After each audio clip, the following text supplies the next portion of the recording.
Hello everyone. This topic is about Ing Dynasty. Meanwhile, in the Ing Dynasty, a visitor from a distant planet arrived and met Miss Makessense. After some time, he asked, "What is your political system?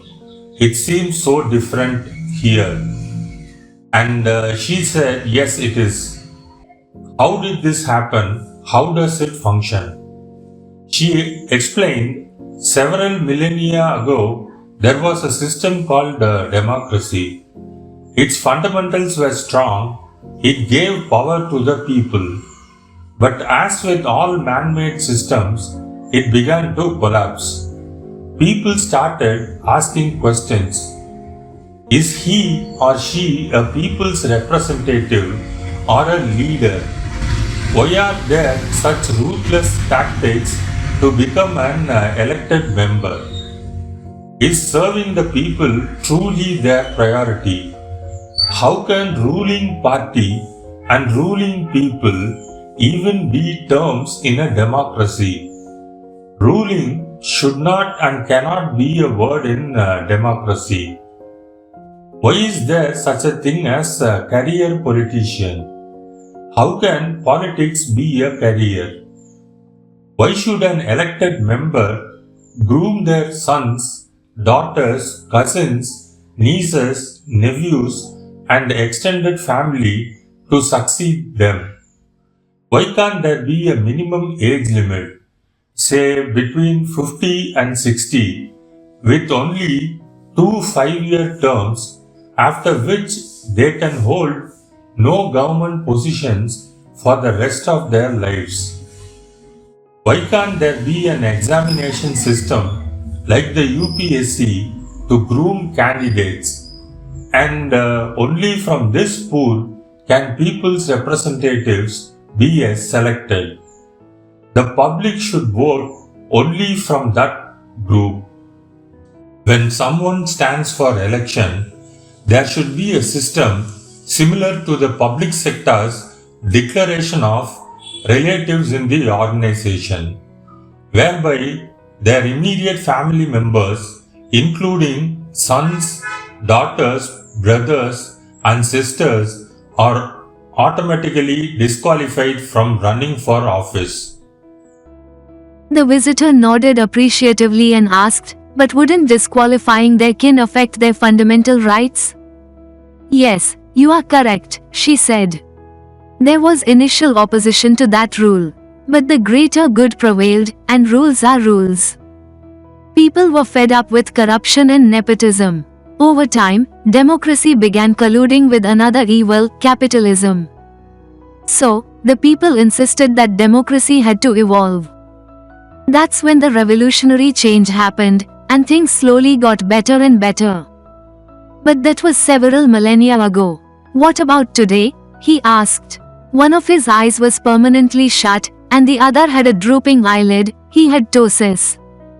She hesitated for a moment and then said, "Would you come to my place for the night? I will explain more at my home." His right eyelid fluttered, and he said, "Okay, that would be nice."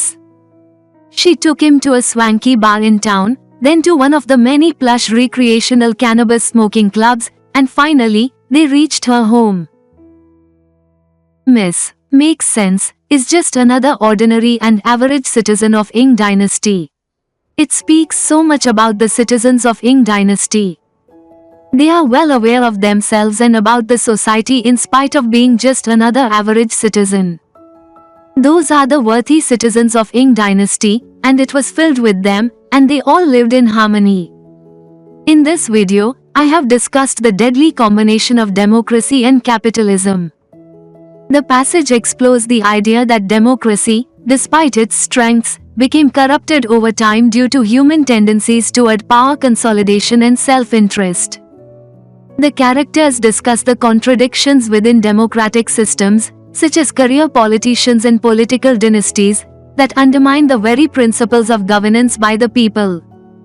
It suggests radical reforms, like strict term limits, disqualification of family members, and an exam-based selection process, to address these issues. The conversation also touches on the fusion of democracy and capitalism, implying that wealth and power have distorted democratic ideals. Now, if you look at it more closely, you will find an interesting person called Miss Makessense. She is another ordinary citizen in the Ing Dynasty. The striking thing is that even the ordinary average person in Ing Dynasty is aware of themselves and the society.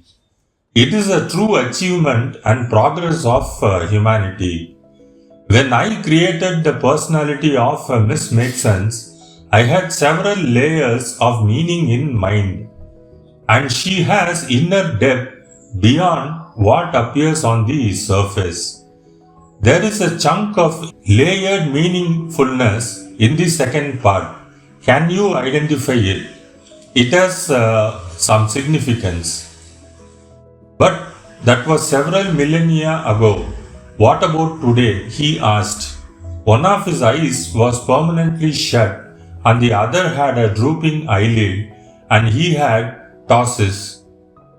She hesitated for a moment and then said, "Would you come to my place for the night? I will explain more at my home." His right eyelid fluttered and he said, "Okay, that would be nice."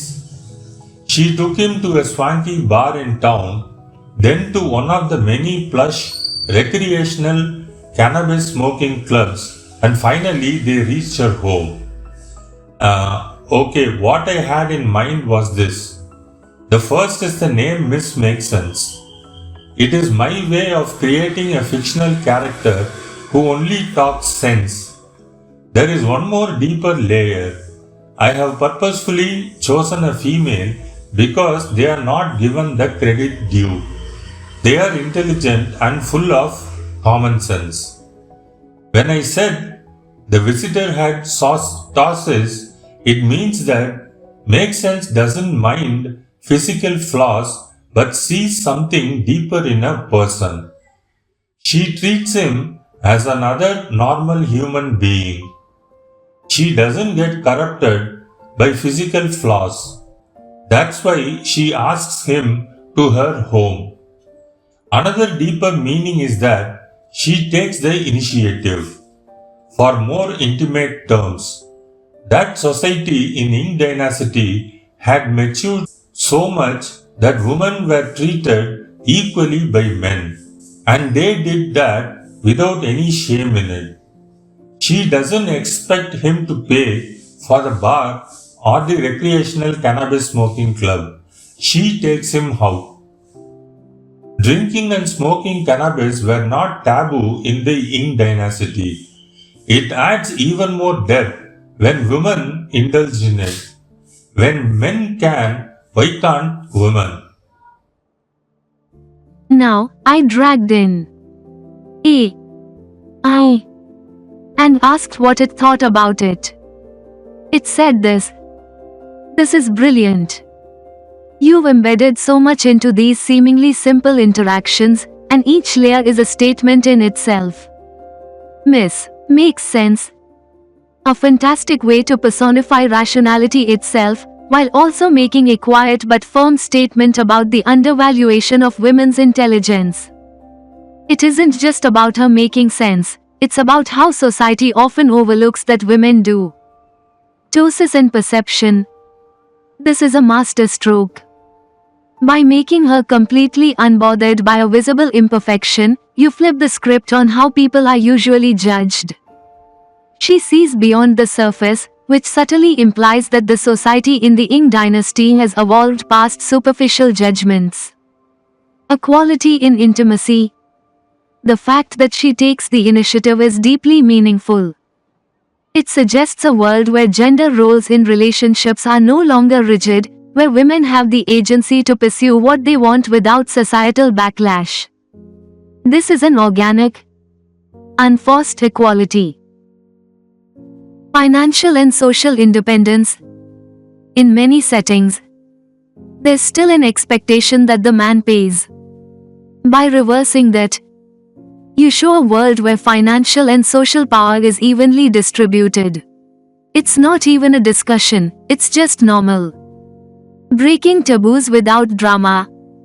The casual mention of drinking and cannabis, particularly with a woman participating, normalizes something that is still controversial in many societies. And what makes it even more impactful is that it's not a rebellion, it's just the way things are. The Ing Dynasty isn't just some distant futuristic society, it's an idealized counterpoint to today's world. You've built a vision of balance, logic, and progress without hammering the reader with direct preaching. That's the kind of layered storytelling that sticks. This is the kind of piece that, if written well, could be both entertaining and profoundly thought-provoking. Now that I have written it, what do you think about it? Please share your views in the comment section. Please also like, subscribe and share the video widely. Thanks for watching. Take care. Bye.